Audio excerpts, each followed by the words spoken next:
إن الحمد لله نحمده ونستعينه ونستغفره ونعوذ بالله من شرور أنفسنا وسيئات أعمالنا من يهده الله فلا مضل له ومن يضلله فلا هادي له وأشهد أن لا إله إلا الله وحده لا شريك له وأشهد أن محمدا عبده ورسوله أرسله بالحق بشيرا ونذيرا وداعيا إلى الله بإذنه وسراجا منيرا يا أيها الذين آمنوا اتقوا الله حق تقاته ولا تموتن إلا وأنتم مسلمون يا أيها الناس اتقوا ربكم الذي خلقكم من نفس واحدة وخلق منها زوجها وبث منهما رجالا كثيرا ونساء واتقوا الله الذي تساءلون به والأرحام إن الله كان عليكم رقيبا يا أيها الذين آمنوا اتقوا الله وقولوا قولا سديدا يصلح لكم أعمالكم ويغفر لكم ذنوبكم ومن يطع الله ورسوله فقد فاز فوزا عظيما أما بعد فإن أصدق الحديث كتاب الله وأحسن الهدي هدي محمد صلى الله عليه وسلم وشر الأمور محدثاتها وكل محدثة بدعة وكل بدعة ضلالة وكل ضلالة في النار فأعوذ بالله من السميع العليم من الشيطان الرجيم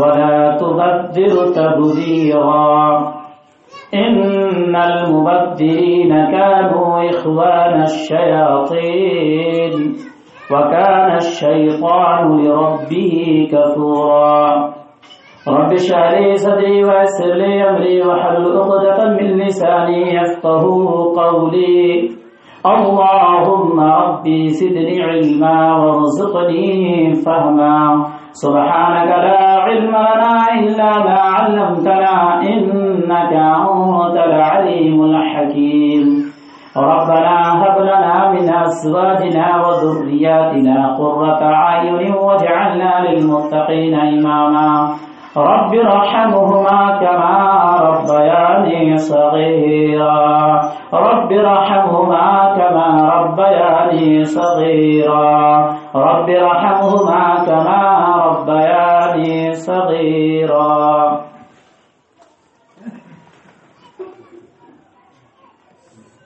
ہر طرح کی حمد و ثنا پاکی و بڑائی عظمت و کبریائی اور تمام طرح کی تعریفات شکر و سپاس اللہ وحدہ لا شریک لہ کے لیے لائق و زیبا ہے، جس نے اس کائنات کو عدم سے وجود بخشا، پھر یہ کہ اسے بارونق خوبصورت بنانے کے لیے اس کائنات کے اندر بے شمار مخلوقات کو بھی مبعوث فرمایا، جن میں سب سے اعلیٰ و برتر بنی نوع انسان کو بنایا، مختصراً درود و سلام کا نزول ہو جملہ انبیاء کرام و رسول علیہ السلام پر، خصوصیت کے ساتھ آقا انعام تاجدار مدنی احمد مجتبی محمد مصطفیٰ رسول عربی صلی اللہ تعالی علیہ وسلم پر اور آپ کے آل اصحاب سب پر۔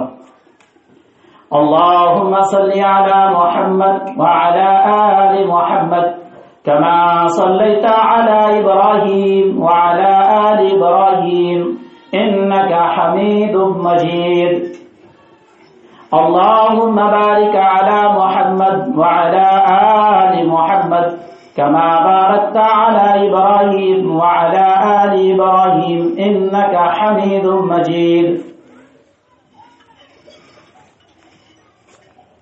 محترم لائق شد تکریم بزرگان، نوجوان، دینی و ملی و اسلامی بھائیوں، دور دراز سے سماعت فرمانے والے عزت معاب خواتین اسلام، میری ماؤں اور بہنوں، اور چھوٹے چھوٹے ہونہار طالب علم بچوں اور روشن ستاروں و حاضرین جمعہ،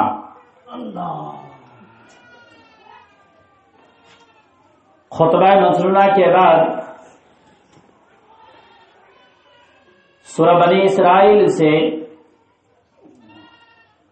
دو آیتیں پڑھی گئی، آیت نمبر 26 اور 27۔ پہلی آیت کا مختصر ٹکڑا ہے، جبکہ دوسری آیت مکمل ہے۔ انشاءاللہ العزیز آج کے خطبہ جمعہ میں انہی آیت کی ضمن میں گفتگو کرنے کی کوشش کی جائے گی۔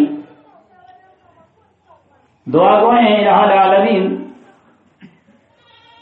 ہمیں سچ اور حق کہنے کی توفیق عطا فرمائیں، ساتھ ہی جو بات کہی جائے سنی جائے حق اور سچ ہے تو اس پر عمل پیدا ہونے کی بھی توفیق عطا فرمائیں۔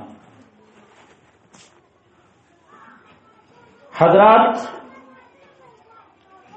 اللہ تبارک و تعالی کا قول ہے وَلَا تُبَذِّرْ تَبْذِيرًا، اسراف خرچی نہ کرو، فضول خرچی نہ کرو۔ کیوں بھائی؟ اللہ تعالیٰ تو دینے والا ہے، اللہ کے ذخیرے میں کوئی کمی نہیں۔ میں ڈائریکٹ بات کر رہا ہوں، میری بات کچھ لوگوں کو تلخ بھی لگے گی آج، لیکن حق بات پہنچانا چاہیے، چاہے جتنی بھی کڑوی ہو، حق بات پہنچانا چاہیے۔ اللہ تبارک و تعالی کے ذخیرے میں، خزانے میں کوئی کمی نہیں ہے، لیکن اللہ نے کہا ہے وَلَا تُبَذِّرْ تَبْذِيرًا کہ تم فضول خرچی نہ کرو۔ کیوں؟ ان المبذرین کانوا اخوان الشیاطین، یہاں جمع کا صیغہ ہے شیطان میں۔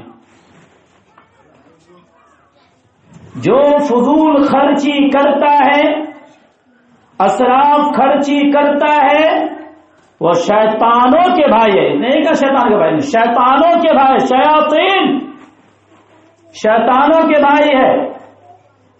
اور شیطانوں کی فطرت کیا ہے؟ وَكَانَ الشَّيْطَانُ لِرَبِّهِ كَفُورًا، شیطانوں کی فطرت ہے اللہ تبارک و تعالی کی نافرمانی کرنا، اس کا ناشکرا کرنا، ناشکرا بن کر زندگی گزارنا۔ یہاں ایک نقطہ سمجھنے کی کوشش کریں۔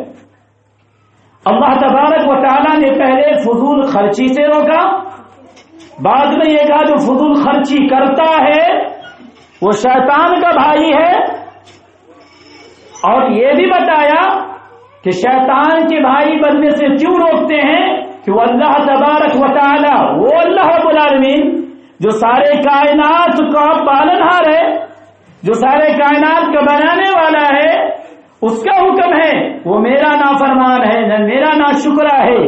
ظاہر سی بات ہے، قرآن الگ کے دیکھتے ہیں جگہ بجگہ یہ بات آتی ہے کہ تم نیک کام میں ایک دوسرے کی مدد کرو، نیک کام میں، بھلائی کے کام میں ایک دوسرے کی مدد کرو، اور گناہ کے کام میں اس سے دور رہو۔ یہاں شیطان اللہ رب العالمین کا نافرمان ہے، اگر ہم اس کا ناشکرا بنے، ہم اس کے ساتھی بنیں گے، اس کے دوست بنیں گے، اس کے بھائی بنیں گے، ہم بھی نافرمان ہوئے رب العالمین کے، ہم بھی ناشکرا کریں گے، اللہ رب العالمین کی شکریہ ادا نہیں کریں گے۔ ظاہر سی بات ہے سب کے دل میں سوال کھٹکتا ہوگا،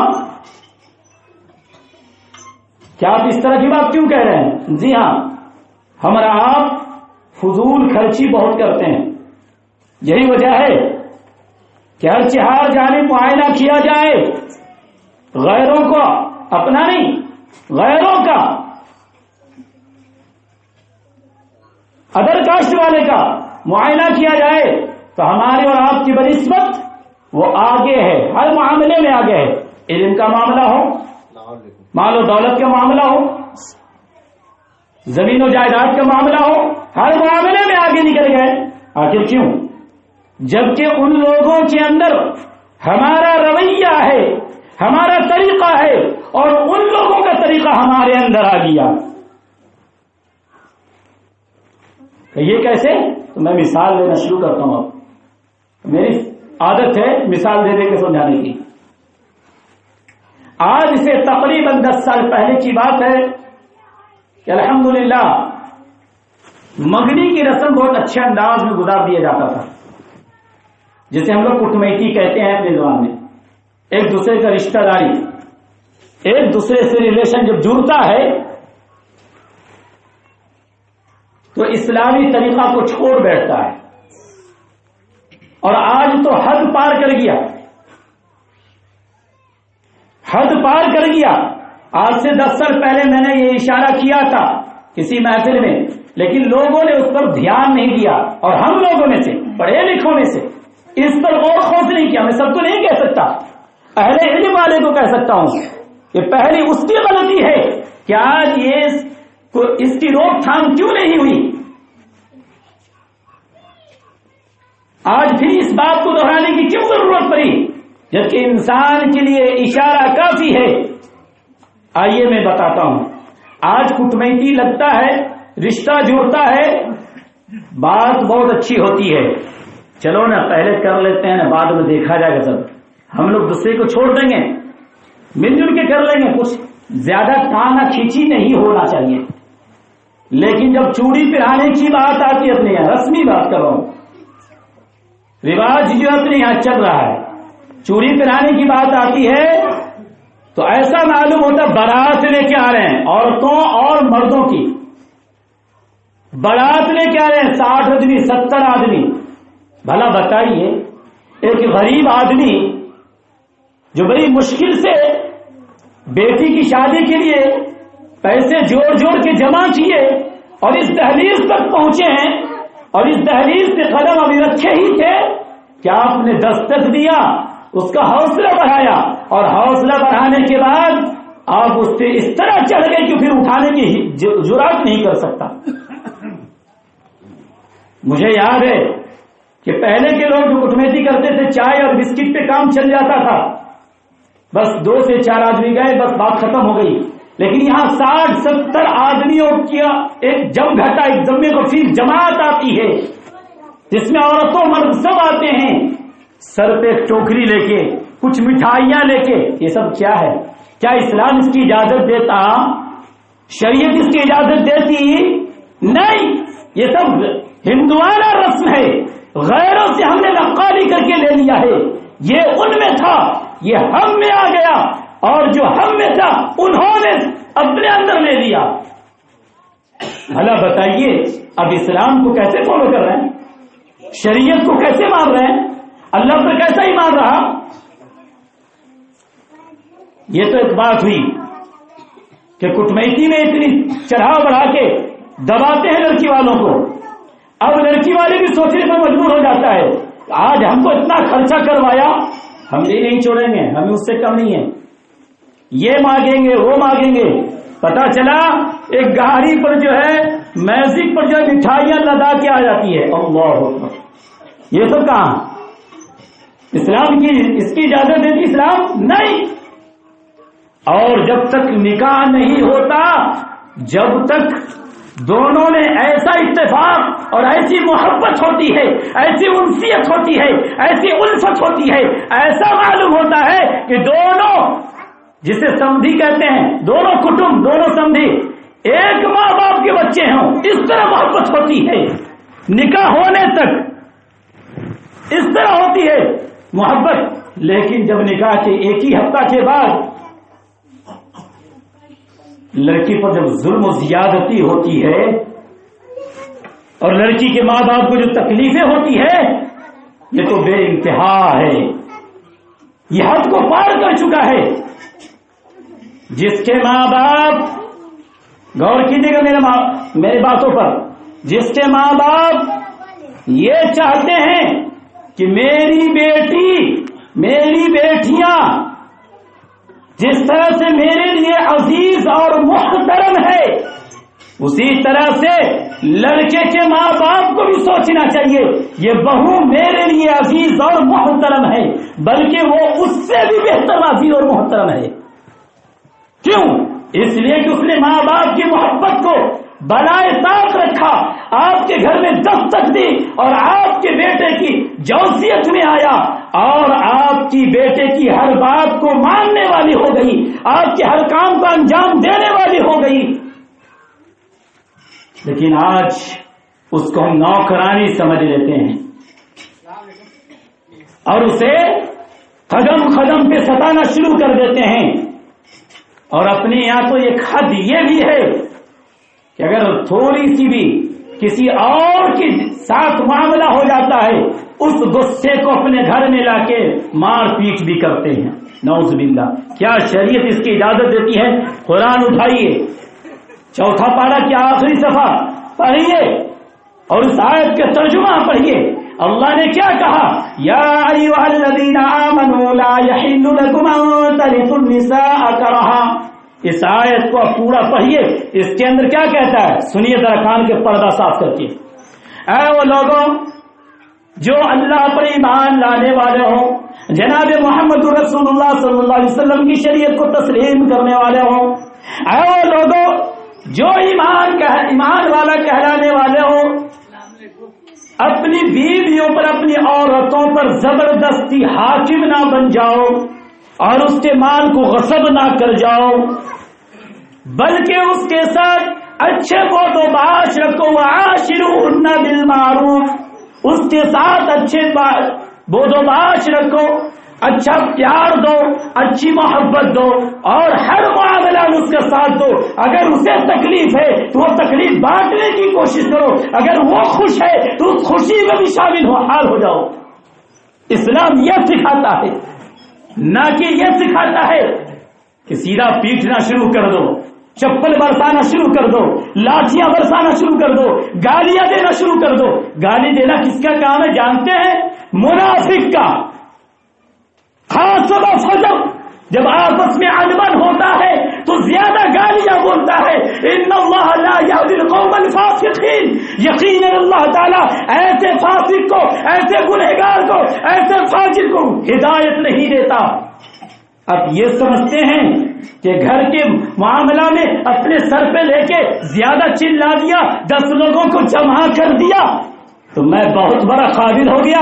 اللہ کی نظر میں آپ گر گئے اور اتنا گر گئے کہ شیطان ہنس رہا ہے, فرشتے تمہارے لیے لعنت بھیجے. کبھی اس بات پر غور کیا؟ کہتے ہو مسلمان ہے, بات بات پہ گالیاں دے رہے, یہ مسلمان کا کام ہے؟ آئیے مسلمان کا کام کیا ہے, میں آپ کو درس دینا چاہتا ہوں, نصیحت کرنا چاہتا ہوں. دینی محبت کی وجہ سے قلق ہوتا ہے, دلوں کے اندر درد ہوتا ہے جب رسم و رواج میں دیکھتے ہیں کہ لوگ لاڑ چار کر اسے اٹھا لیا اپنے گھر لے گیا اور پھر بعد میں اس پر ظلم دیتا ہے، یہ بہت درد ہوتا ہے، اور خاص کر کے اہل ایمان والے کے گھر میں اس طرح ہوتا تو اور درد ہوتا ہے، اور کیوں نہ ہو، اسلام اس کی اجازت نہیں دیتا۔ جناب محمد رسول اللہ صلی اللہ علیہ وسلم ایسی قوم میں آنکھ کھولے اور اللہ رب العالمین سے تاج پہنایا نبوت کا، جہاں پوری دنیا اندھیری میں تھی، تاریکی میں تھی، ضلالت میں تھی، گمراہی میں تھی، کہیں بھی دین کی روشنی دیکھنے کو نہیں ملتی تھی۔ کہتے ہیں آج کیا ہوگا، ہم تھوڑی گاؤں کو سنبھال پائیں گے، اس گاؤں کی اصلاح ہم تھوڑی کر سکتے ہیں، کیوں نہیں ہوگا، ہم اپنے گھر کی اصلاح کی ذمہ لیتے ہیں، آپ اپنے گھر کی ذمہ لیجئے۔ اسی طرح سے 10 آدمی اگر اپنے گھر کی اصلاح کر لیں گے تو انشاءاللہ 11واں گھر شرم کے مارے اپنے سر کو جھکانے پر مجبور ہوگا اور اپنے گھر کے اندر بھی اصلاح کرنے کی کوشش کرے گا۔ کبھی کر کے تو دیکھیں، جناب محمد رسول اللہ صلی اللہ علیہ وسلم اکیلے نکلے تھے، کوئی ساتھ دینے والا نہیں سوائے مائی خدیجہ رضی اللہ تعالی عنہا کے۔ اسلام کے پرچار شروع کیے، اللہ رب العالمین کی توفیق سے حضرت ابوبکر صدیق رضی اللہ تعالیٰ عنہ ساتھ دے دیے، اور ایک بچہ میں حضرت علی رضی اللہ تعالیٰ عنہ، اور لونڈی اور غلام میں حضرت زید اور حضرت ام ایمن رضی اللہ تعالیٰ عنہما، یہ لوگ ساتھ دیے، بس 4-5 آدمی سے ایک قمہ بنا، قبیلہ بنا۔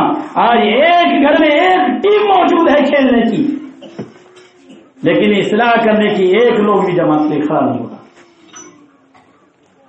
اب یوں ہی سمجھتے ہیں کہ زندگی 2-4 دن کی ہے، کھائے پیے نشو نما پائے، بچے کو جنم دیا، کھلایا پلایا، جوان کر دیا، باہر بھیج دیا، کامیاب ہو گئے، نہیں، یہ تو جانور بھی کرتے، پھر ہم میں اور جانوروں میں فرق کیا رہا؟ دیکھیے تاریخ اٹھا کے علامہ ابن تیمیہ رحمہ اللہ علیہ نے کہا ہے کہ جو انسان کے اندر اصلاح کی بات نہیں آتی ہے، تعلیم نہیں آتی ہے، علم نہیں ہے، تو وہ جانور سے بھی بدتر، بہیمۃ الانعام کا لفظ لایا، اللہ اکبر، جاہل سے خطاب کیا علامہ ابن تیمیہ رحمہ اللہ علیہ نے، اور بھری محفل میں کسی ایک آدمی کو نہیں کہا، بھری محفل میں کہا، کیا کہا؟ جس کے اندر صحیح سمجھ نہیں یا صحیح بات سن لیتا ہے سنی کر دیتا ہے، ایسے آدمی جانور سے بھی بدتر ہے، گرا ہوا ہے۔ لہذا منبروں محراب سے جب قرآن حدیث کی بات کہی جاتی ہے اس پر عمل کرنے کی کوشش کرے، اگر عمل نہیں کریں گے پھر کیا ہوگا؟ سورہ طٰہٰ اٹھا کے دیکھیے، وَمَنْ أَعْرَضَ عَنْ ذِكْرِي فَإِنَّ لَهُ مَعِيشَةً ضَنكًا وَنَحْشُرُهُ يَوْمَ الْقِيَامَةِ أَعْمَىٰ۔ یہ آیت خاص کر کے ان لوگوں کے لیے ہے جو ایک کان سے سنتا ہے اور دوسرے کان سے نکال دیتا ہے اور کہتا ہے چلو عالموں کا کام ہے چیخنا چلانا کہنا، اس نے کہا میں نے سنا بس ہو گیا، بس یہی تک میری ذمہ داری ہے، بس ہو گیا، نہیں۔ اللہ تبارک و تعالیٰ نے یہاں قدغن لگایا، نقطہ رکھا، شرط رکھی کہ جو قرآن اور حدیث کی بات کو سنتا ہے، اللہ کے ذکر کو سنتا ہے، اللہ کے کلام کو سنتا ہے اور ان کو سن کر انسنی کر دیتا ہے، اس پر عمل نہیں کرتا، تو کل قیامت کے دن نحشرہ یوم القیامت اعمیٰ، کل قیامت کے دن اسے اندھا کی شکل میں اٹھائے گا، نابینا بنا کر اٹھائے گا۔ اللہ اکبر، دنیا میں ہم سب کچھ دیکھ رہے ہیں، ہر چیز کی تمیز کر رہے ہیں، دیکھ کر یہ اچھی چیز ہے، یہ بری چیز ہے، یہ موٹی چیز ہے، یہ پتلی چیز ہے، یہ موٹا مال ہے، یہ پتلا مال ہے، سب دیکھ لیتے ہیں، لیکن یہی آدمی جب قرآن کو سن کر، حدیث کو سن کر، اللہ کے ذکر کو سن کر انسنی کر دیتا ہے تو قیامت کے دن اندھا بن کے گرے گا، اندھا بنے گا۔ وہ خود رب العالمین سے پوچھے گا، وَكُنْتُ بَصِيرًا، اے رب العالمین ہم تو دیکھا کرتے تھے پھر ہمیں نابینا کیوں بنایا گیا؟ اللہ تعالیٰ جواب دے گا، قَالَ كَذَلِكَ أَتَتْكَ آيَاتُنَا فَنَسِيتَهَا وَكَذَلِكَ الْيَوْمَ تُنسَىٰ، تمہارے پاس ہماری آیتیں پہنچی تھی، وَكَذَلِكَ أَتَتْكَ آيَاتُنَا، اللہ اللہ، تمہارے پاس ہماری آیتیں پہنچی تھی، ہمارا کلام پہنچا تھا، ہمارا ذکر پہنچا تھا، تو نے اسے بھلا دیا، تو نے اسے بھول دیا. وقد كنت بصيرا، آج تجھے بھی بلا دیا جائے گا، آج تجھے بھی بلا دیا جائے گا. اللہ اکبر. دیکھنے کی بات بھی ہم نابینا ہو جائیں گے محض اس غلطی پر، ایک چھوٹی، جس کا ہم چھوٹی غلطی سمجھتے ہیں کہ اچھی بات سنے اور ان کو بھول گئے. نہیں مسلمانوں، ہمیں اگر آخرت میں سرخرو ہونا ہے، ہمیں آخرت میں سرفرازیاں حاصل کرنی ہے، ہمیں آخرت میں رب العالمین کی رحمت سے جگہ لینا ہے، تو یاد رکھیے قرآن و حدیث کی باتوں پر عمل کرنا ہوگا. اپنے سماج کو بدلنا ہوگا، اپنے گھر کو بدلنا ہوگا، اپنے محلے اور قصبے کو بدلنا ہوگا. اور وہ کب ہوگا؟ جب ہم اپنی اصلاح کریں گے. جناب محمد رسول اللہ صلی اللہ علیہ وسلم نے ایک موقع سے کہا تھا، انسانوں کے لیے سب سے آسان کام دوسروں پر نقطہ رکھنا ہے، انگلی اٹھانا ہے کہ فلاں ایسا ہے، فلاں کو میں نے ایسا سمجھا، ایسی جگہ دی، اور یہ ایسا ہے، ایسا بولتا ہے. اور سب سے مشکل کام اپنی اصلاح کرنا ہے. آج دیکھیے معائنہ میں سینکڑوں آدمی ایسے مل جائیں گے آپ کو کہ دوسروں کو برا بھلا کہے گا لیکن اپنی اصلاح کرنے کی کوشش بھی نہیں کرے گا، اور خود کو سمجھیں گے کہ میں بہت کامیاب ہوں. نہیں، میں شروع میں ہی کہا تھا کہ ہو سکتا ہے میری بات تلخ ہو، کروا ہو، لیکن حق بات کہنا چاہیے، اور کہوں گا. اور آپ اس بات پر غور و خوض کریں اور اپنی اصلاح کرنے کی کوشش کریں، جبھی جا کے آپ کی آخرت سنور سکتی ہے، اور دنیا کے اندر بھی آپ انقلاب لا سکتے ہیں، اپنے معاشرے کو بدل سکتے ہیں. تو میں نے کچھ باتیں ایسے کی ہے جو رسم و رواج کو ہے. 2 باتیں اور کرتا ہوں، اپنی بات ختم کرتا ہوں. رسم و رواج میں منگنی کے بارے میں، کٹمیتی کے بارے میں آپ نے سن ہی لیا. شادی کے معاملے میں بھی 2 باتیں عرض کرنا چاہتا ہوں. آج پھر سے جو چیز چھوٹ گئی تھی، لوگ بھول گئے تھے، اس کو چرچا میں نہیں لا رہے تھے، اس کو لانے کی کوشش کر رہے ہیں. کیا؟ جہیز مانگنا، تیلک مانگنا. ₹1,00,000 دو تو شادی کریں گے اپنے بیٹا کا، یا نہیں تو گولٹ کرو. میں نے کسی خطاب میں کہا تھا گولٹ حرام ہے، اور میں نے کہا تھا قرآن کے اندر یہ بات ثابت ہے. گولٹ اگر آپ اخذ کر کے کرتے ہیں ایک ساتھ تو یہ نکاح حرام ہو جاتا ہے، جائز کبھی نہیں ہو سکتا. جس کو اللہ رب العالمین حرام کہہ دے، دنیا کی کوئی بھی طاقت اسے حلال نہیں کر سکتی. تو تیلک مانگنا یہ کس کا ہے؟ غیروں سے ہم نے نقل کیا ہے. اور ہمارے سماج میں بھیجنے والا کون ہے جانتے ہیں؟ عیسائی اور یہودی ہے. کون ہے؟ عیسائی اور یہودی ہے.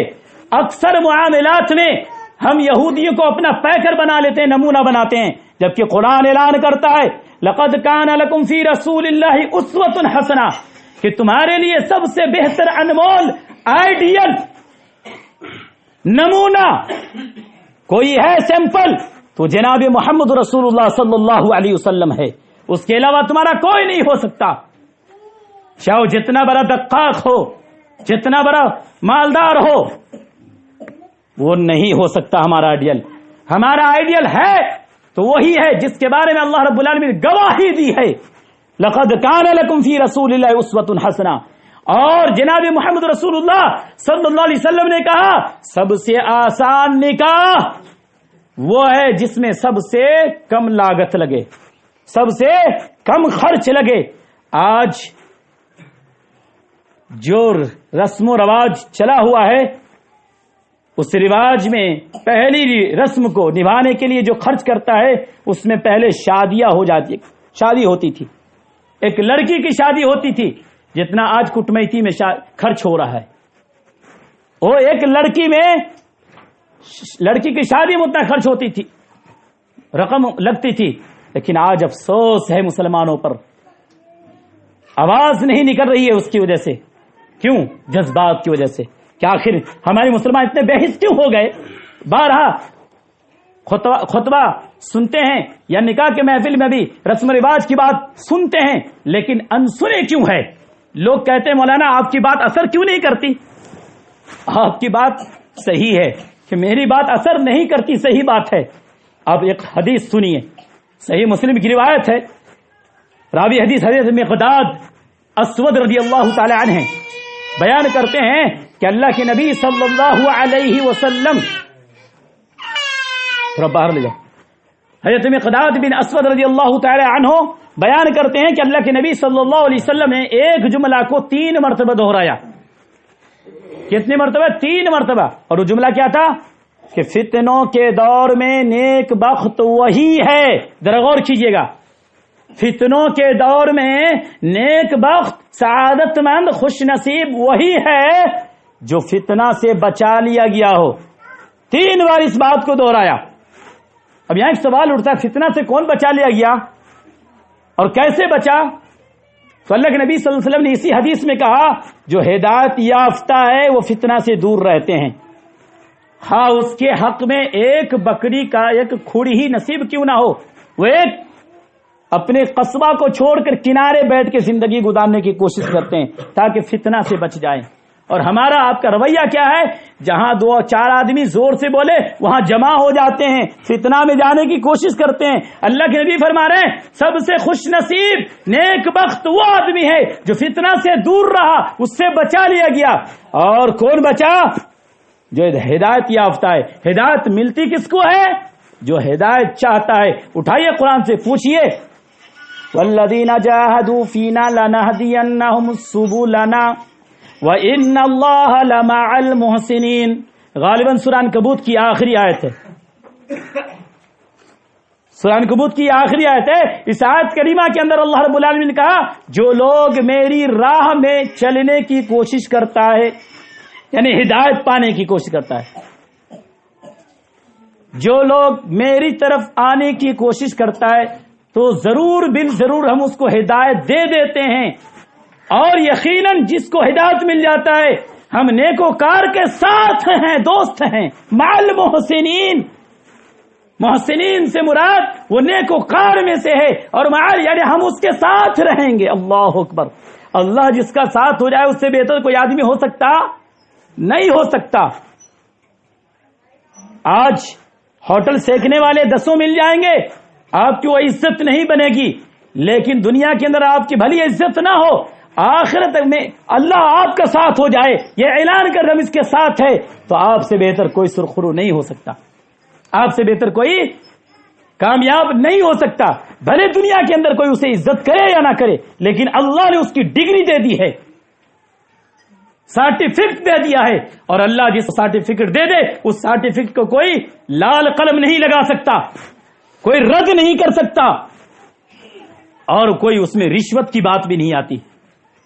جی ہاں، یہ رسم و رواج ہے کہ تلک مانگے جاتے ہیں اور بڑھ چڑھ کے حصہ لیتے ہیں اس کام میں جس کا اعلان قرآن نے کیا، وَلَا تُبَذِّرْ تَبْذِيرًا، کہ فضول خرچی سے بچو، ان المبذرین کانوا اخوان الشیاطین، بے شک فضول خرچی، اسراف، فضول اسراف شیاطین کے بھائی ہیں، شیطانوں کے بھائی ہیں۔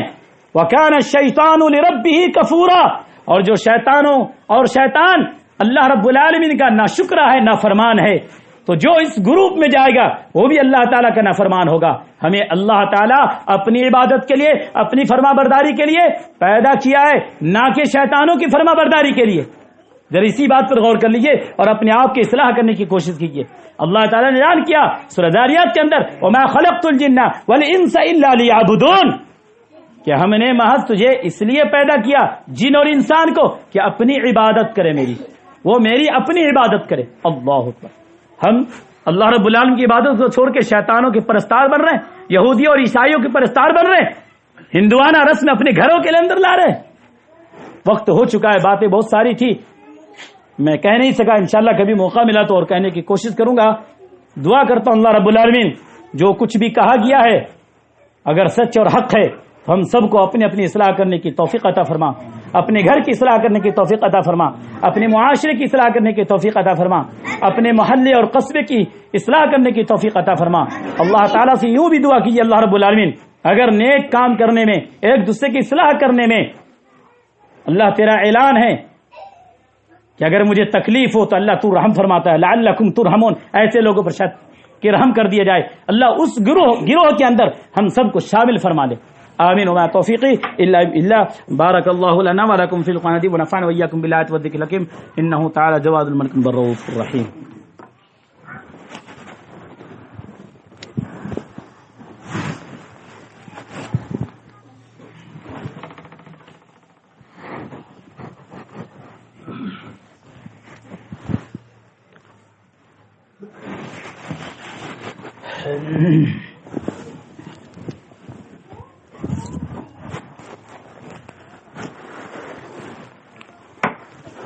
نحمده ونصلي على رسوله الكريم أما بعد فإن خير الحديث كتاب الله وخير الهدي هدي محمد صلى الله عليه وسلم وشر الأمور محدثاتها وكل محدثة بدعة وكل بدعة ضلالة وكل ضلالة في النار فأعوذ بالله من السميع العليم من الشيطان الرجيم بسم الله الرحمن الرحيم إن الله وملائكته يصلون على النبي يا أيها الذين آمنوا صلوا عليه وسلموا تسليما اللهم صل على محمد وعلى آل محمد كما صليت على إبراهيم وعلى آل إبراهيم إنك حميد مجيد اللهم بارك على محمد وعلى آل محمد كما باركت على إبراهيم وعلى آل إبراهيم إنك حميد مجيد عباد الله رحمكم الله إن الله يأمر بالعدل والإحسان وإيتاء ذي القربى وينهى عن الفحشاء والمنكر والبغي يعظكم لعلكم تذكرون واذكروا الله يذكركم وادعوه يستجب لكم ولذكر الله